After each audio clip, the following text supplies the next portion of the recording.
नमस्कार, SBT news में आपका स्वागत है। पेश है 17 जनवरी मंगलवार शाम 7:15 बजे राजस्थान की बड़ी खबरें। भाजपा की राष्ट्रीय कार्यकारिणी की बैठक के दूसरे दिन पार्टी अध्यक्ष जेपी नड्डा के एक्सटेंशन पर मुहर लग गई। नड्डा का कार्यकाल अगले 1 साल यानी जून 2024 तक बढ़ा दिया गया है। आपको बता दें कि नड्डा को जून 2019 में कार्यकारी अध्यक्ष बनाया गया था। इसके बाद 20 जनवरी 2020 को उन्हें पूर्णकालिक अध्यक्ष बनाया गया। नड्डा का कार्यकाल 20 जनवरी को खत्म हो रहा था। नड्डा को एक्सटेंशन देने का ऐलान गृह मंत्री अमित शाह ने किया। शाह ने कहा, नड्डा जी के नेतृत्व में पार्टी ने 120 चुनाव लड़े, जिसमें से 73 में जीत हासिल की। मैं नड्डा जी को बहुत बधाई देता हूं। उनके नेतृत्व में पार्टी ने अपनी पैठ बढ़ाई और यश भी बढ़ाया। 2024 के लोकसभा चुनाव में पार्टी पीएम नरेंद्र मोदी के नेतृत्व और नड्डा जी के संगठनात्मक नेतृत्व में लड़ेगी। पेपर लीक मामले में छोटे दलालों की जगह सरगनाओं को पकड़ने के सचिन पायलट के बयान पर अब सीएम अशोक गहलोत ने जवाब दिया है। गहलोत ने पायलट को जवाब देते हुए कहा, पेपर लीक में जिनके ऊपर कार्यवाही की वे सरगना ही हैं। नेता लोग नाम बता दें, हम उन पर भी कार्यवाही करेंगे।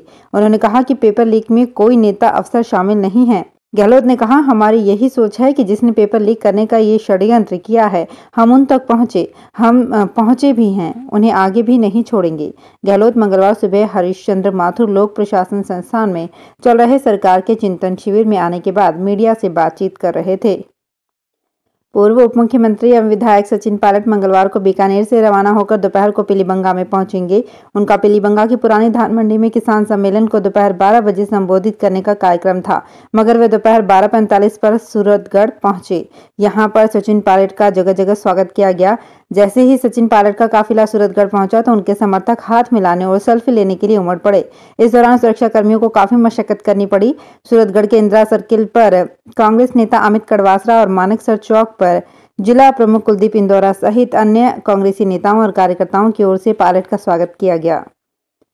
राजस्थान में विधानसभा चुनाव में करीब 9 माह का समय बचा है। इससे पहले राजस्थान में बीजेपी, कांग्रेस और तीसरी पार्टी आरएलपी मैदान में उतर गई है। आरएलपी पार्टी महंगी बजरी दर, बीमा क्लेम और स्थानीय लोगों को रोजगार देने के मुद्दों को लेकर सरकार को घेरने की तैयारी कर ली है।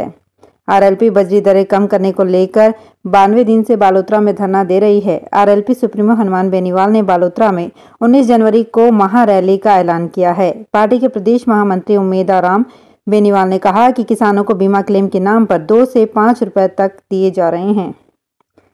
डूंगरपुर में जैन समाज ने झारखंड मुक्ति मोर्चा के विधायक लोबिन हेम्ब्रम की ओर से दिगंबर मुनियों के खिलाफ की गई आपत्तिजनक टिप्पणी का विरोध जताया है। श्री दिगंबर जैन महासमिति के नेतृत्व में जैन समाज के लोग मंगलवार को कलेक्ट्रेट पर जमा हुए और आपत्तिजनक टिप्पणी करने वाले विधायक लोबिन हेम्ब्रम के खिलाफ प्रदर्शन किया। इस दौरान विधायक का पोस्टर भी जलाया गया। जैन समाज के लोगों ने विधायक के खिलाफ कार्यवाही की मांग की। उदयपुर में बीते सप्ताह से तापमान में आ रही गिरावट से जहां रबी फसलों में गेहूं दमक गया है, वहीं सब्जियों में करीब 350 से 400 हेक्टेयर में खराबा दर्ज किया गया है। राज्य सरकार को भेजी रिपोर्ट में इसका खुलासा किया गया है। ठंडी हवाएं चलने से देरी से बोई गई सरसों में भी दाने पिच के रहने की आशंका है। कृषि विभाग की रिपोर्ट के अनुसार हालांकि अभी फसलों में किसी तरह का खराबा दर्ज नहीं किया गया है। ठंडी हवाएं चलने से चना भी प्रभावित हो सकता है।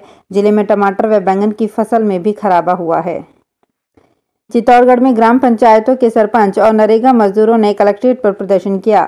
उनका कहना था कि महात्मा गांधी नरेगा योजना में काम करने आ रहे श्रमिकों की ऑनलाइन उपस्थिति दर्ज नहीं होने के कारण भुगतान नहीं हो पा रहा है। इसके अलावा मैट का भी 1.5 साल से भुगतान नहीं हुआ है। सांसद सीपी जोशी के माध्यम से भारत सरकार और राजस्थान सरकार से समस्याओं को ठीक करने की मांग की। प्रदर्शन के दौरान कलेक्ट्रेट में भारी पुलिस बल तैनात रहा। कोटा नगर निगम दक्षिण की समिति के अध्यक्षों के लिए अब नगर निगम में बैठने की सुविधा जल्द दी जा सकती है, यानी कि समिति के अध्यक्षों को नगर निगम परिसर में केबिन की सौगात मिल सकती है। इनके लिए नगर निगम भवन की 3रे फ्लोर पर स्थित हॉल में केबिन बनाने की योजना है। राजस्थान में कृषि विपणन विभाग द्वारा कृषि उपज मंडी समितियों के माध्यम से कृषकों के लिए कृषक उपहार योजना लागू की गई है, जिसके तहत किसानों को मंडी समिति में संचालित ई नाम परियोजना के तहत अपनी कृषि उपज विक्रय करने एवं ई भुगतान प्राप्त करने पर निःशुल्क ई उपहार कूपन मंडी समिति के माध्यम से जारी किए गए हैं, जिसके तहत पुरस्कारों का वितरण लॉटरी के माध्यम से 20 जनवरी को कृषि उपज मंडी समिति में किया जाएगा। राजस्थान बॉलीवुड के साथ ही अब टॉलीवुड के लिए फिल्मों की शूटिंग के लिए पहली पसंद बन गया है।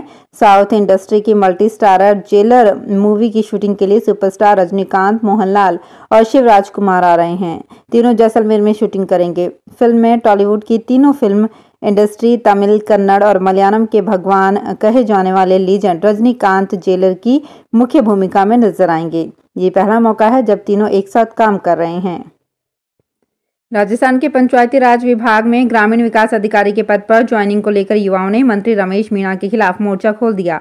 मंगलवार को बड़ी संख्या में उपेन्द्र यादव के नेतृत्व में बेरोजगार युवा मंत्री रमेश मीणा के गांधीनगर स्थित आवास पहुंचे, जहां उन्होंने ज्वाइनिंग देने की मांग को लेकर विरोध शुरू कर दिया। इसके बाद मंत्री रमेश मीणा बेरोजगारों के बीच पहुंचे, जहां उन्होंने 1 महीने में सिलेक्ट हुए पदों पर जिला आवंटन कर पोस्टिंग देने का वादा किया।